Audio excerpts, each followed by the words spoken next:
नमस्कार साथियों, आज की क्लास में आप सबका हार्दिक स्वागत है। साथियों, आज की क्लास में हम हिंदी साहित्य और हिंदी व्याकरण के उन महत्वपूर्ण प्रश्नों पर विस्तृत चर्चा करेंगे जो बार बार परीक्षा में पूछे जाते हैं। ये क्लास हिंदी से संबंधित सभी परीक्षाओं के लिए अत्यंत उपयोगी है। तो आइए हम आज की क्लास को शुरू करते हैं और हमारा आज का पहला प्रश्न है, नागरी लिपि सुधार समिति के संयोजक थे। आपके पास ऑप्शन है काका कालेलकर, बाबू श्याम सुंदर दास, आचार्य नरेंद्र देव या सुनीति कुमार चटर्जी। तो इसका सही उत्तर क्या होगा? बिल्कुल सही। जिन साथियों ने ऑप्शन नंबर 1 बताया है उनका उत्तर सही है। नागरी लिपि सुधार समिति के संयोजक काका कालेलकर जी माने जाते हैं। आप जानते हैं कि नागरी लिपि सुधार समिति की स्थापना 1935 ईस्वी में हुई थी, ठीक है, और काका कालेलकर की अध्यक्षता में हुई थी। हमारा अगला प्रश्न है,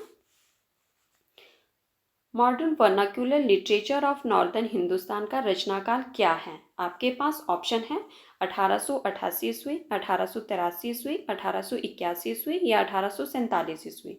तो इसका सही उत्तर क्या होगा? ये आपके पास एक ग्रंथ का नाम दिया गया है, modern vernacular literature of northern Hindustan. इसका रचनाकाल बताना है आपको और साथ में इसके रचनाकार का नाम भी बताना है। तो बताइए इसका सही उत्तर क्या होगा? बिल्कुल सही। जिन साथियों ने ऑप्शन नंबर 1 बताया है उनका उत्तर सही है। Modern vernacular literature of northern Hindustan का रचनाकाल 1888 ईस्वी माना जाता है और इसके रचनाकार का नाम क्या है? बिल्कुल सही, इसके रचनाकार है जॉर्ज ग्रियर्सन। हमारा अगला प्रश्न है, भारतीय संविधान के किन अनुच्छेदों में राजभाषा संबंधी प्रावधानों का उल्लेख है?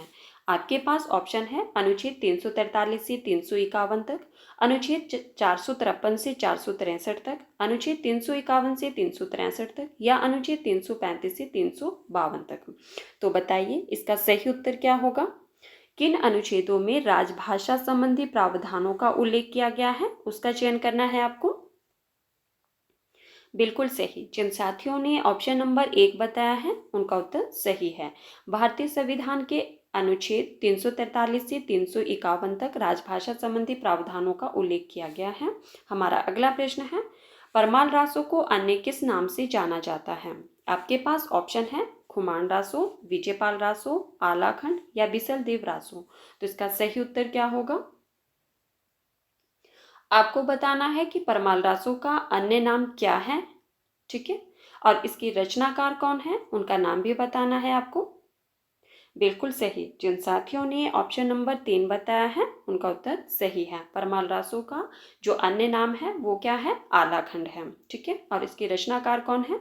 इसके रचनाकार जो है उनका नाम है जगनेक, ठीक है। इसमें महोबा के 2 प्रसिद्ध वीर जिनका नाम था आलाह और उदर, उनकी वीरता का चरित्र वर्णन किया गया है इसमें।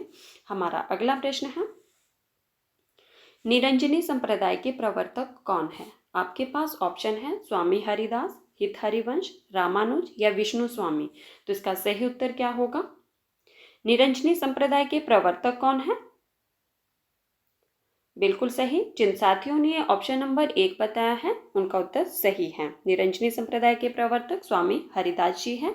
हमारा अगला प्रश्न है, निम्न में से कौन रसवादी आचार्य नहीं है? आपके पास ऑप्शन है भट्टनायक, शंकुक, अभिनवगुप्त या भामह। तो इसका सही उत्तर क्या होगा? निम्न में से कौन रसवादी आचार्य नहीं है उसका चयन करना है आपको। बिल्कुल सही। जिन साथियों ने ऑप्शन नंबर 4 बताया है उनका उत्तर सही है। भामा जो है वो रसवादी आचार्य नहीं माने जाते हैं। हमारा अगला प्रश्न है, ये आपके पास कथन दिया गया है, कबीर की अपेक्षा खुसरो का ध्यान बोलचाल की भाषा की ओर अधिक था। यह कथन किसका है?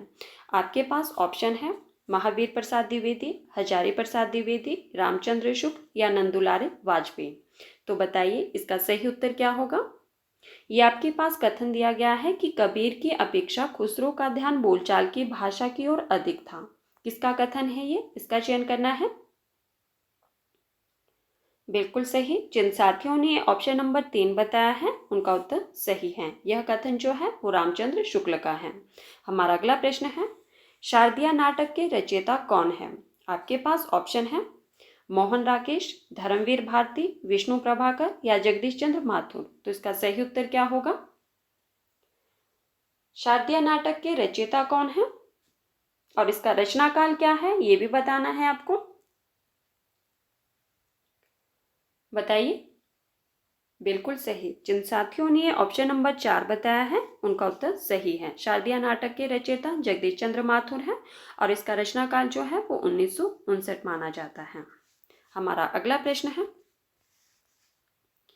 निम्नलिखित में से नंदुलारे वाजपेयी की समीक्षा कृति कौन सी है? आपके पास ऑप्शन है हिंदी साहित्य 20वीं शताब्दी, आधुनिक साहित्य की प्रवृत्तियां, हिंदी साहित्य की भूमिका या रीति काव्य की भूमिका। तो इसका सही उत्तर क्या होगा? कौन सी समीक्षा कृति नंदुलारे वाजपेयी की है, उसका चयन करना है आपको।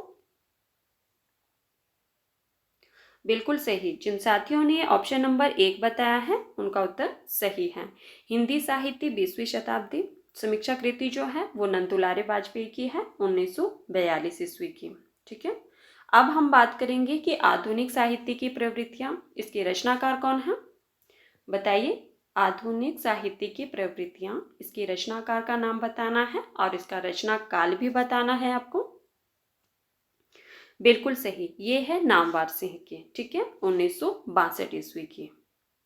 आधुनिक साहित्य की प्रवृत्तियां नामवर सिंह की रचना है, 1962 ईस्वी की है। और हिंदी साहित्य की भूमिका, ये तो हमने कई बार जो है वो पढ़ ली है। तो बताइए किसकी रचना है ये हिंदी साहित्य की भूमिका?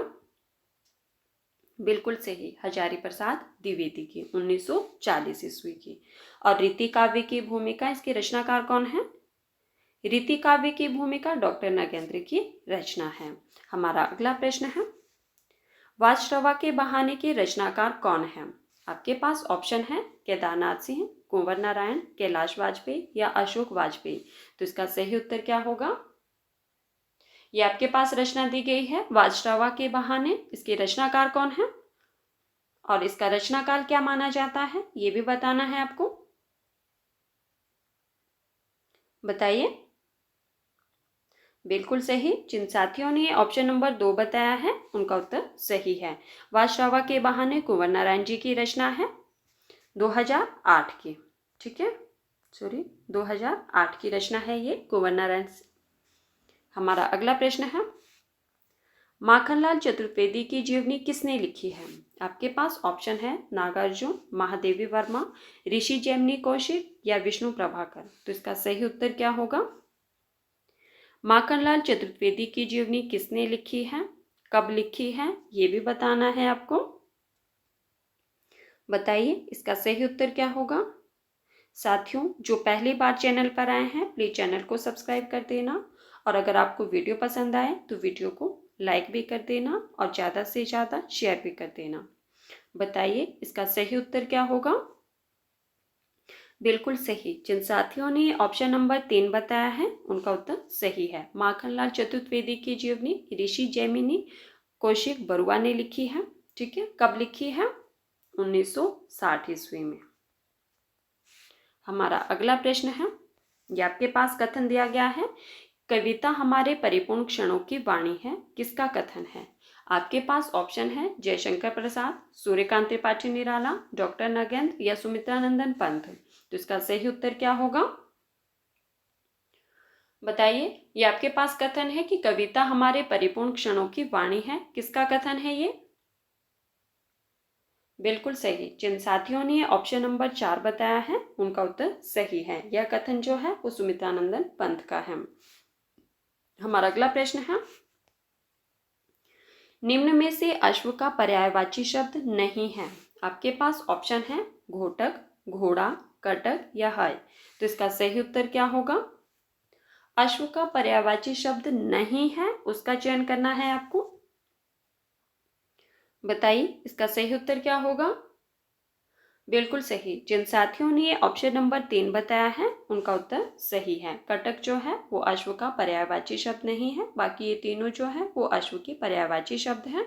हमारा अगला प्रश्न है, निर्विकार में कौन सा समास है? आपके पास ऑप्शन है बहुव्रीहि समास, अव्ययी भाव समास, द्विगु समास या कर्मधारय समास। तो इसका सही उत्तर क्या होगा?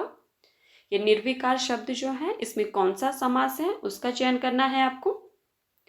बताइए इसका सही उत्तर क्या होगा। बिल्कुल सही। जिन साथियों ने ऑप्शन नंबर 2 बताया है उनका उत्तर सही है। निर्विकार में जो है वो अव्ययी भाव समास है इसमें। ठीक है, हमारा अगला प्रश्न है, आवारा मसीहा किसके जीवन वृत्त पर आधारित है। आपके पास ऑप्शन है बंकिम चंद्र चटर्जी, रविंद्रनाथ टैगोर, सूर्यकांत त्रिपाठी निराला या शरद चंद्र चटर्जी। तो इसका सही उत्तर क्या होगा। आवारा मसीहा किसके जीवन वृत्त पर आधारित है और इसके रचनाकार कौन है, उनका नाम भी बताना है आपको।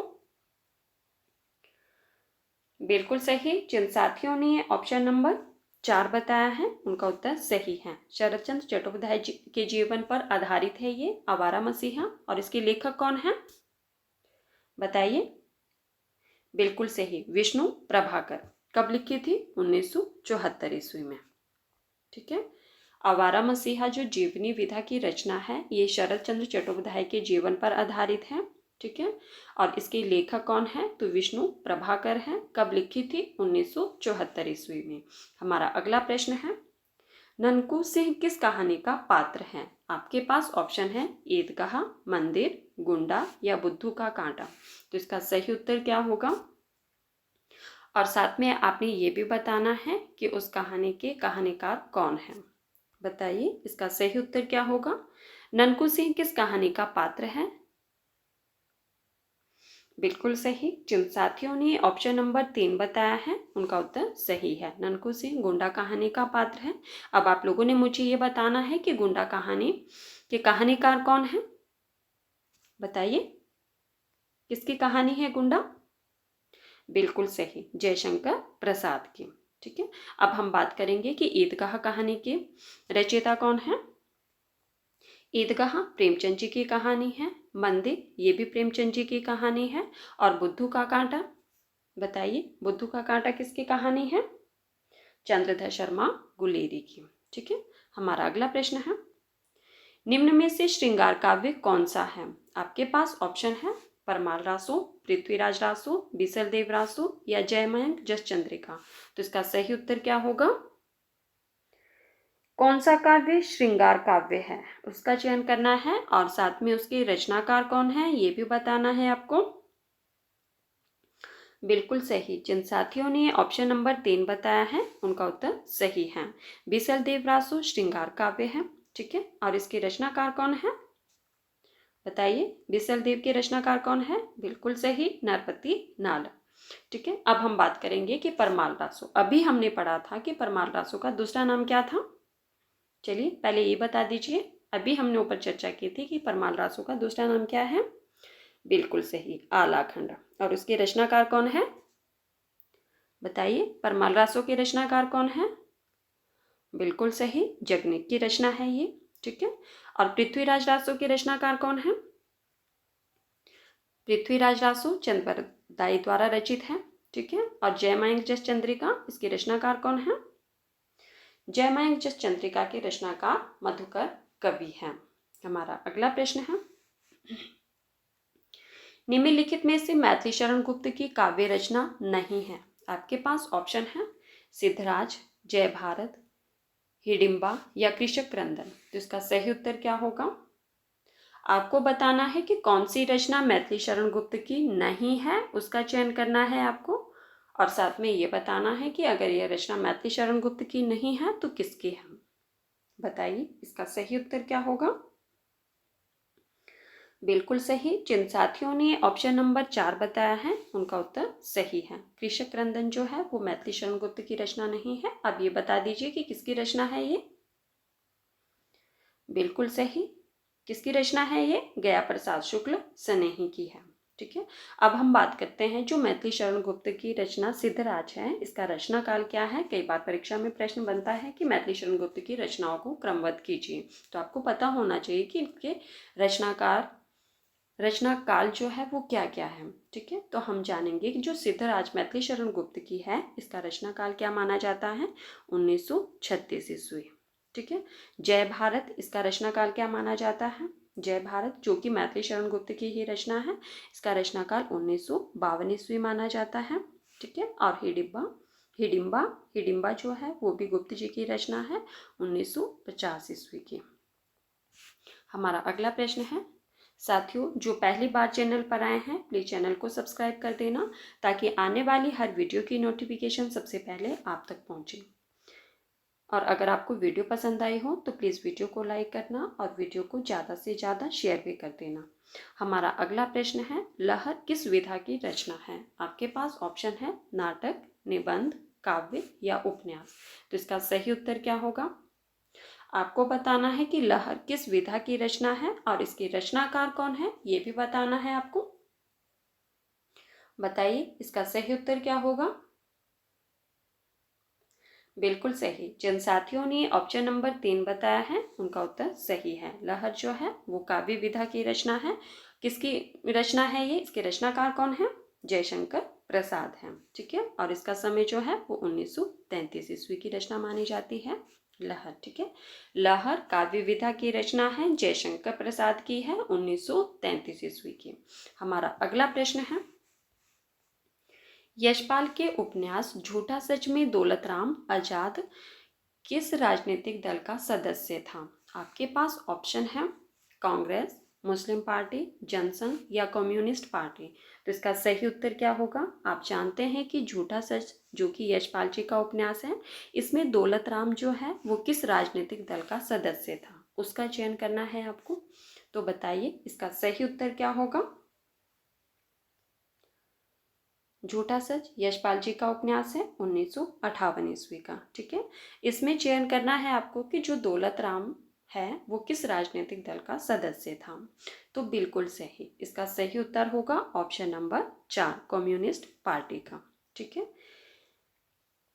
यशपाल जी के बहुत सारे उपन्यास हैं जो बार बार परीक्षा में पूछे जाते हैं। एक बार मैं आपको बता देती हूँ कि यशपाल के जो उपन्यास हैं, प्रमुख उपन्यास है जो बार बार परीक्षा में पूछे जाते हैं, उनके नाम क्या क्या है।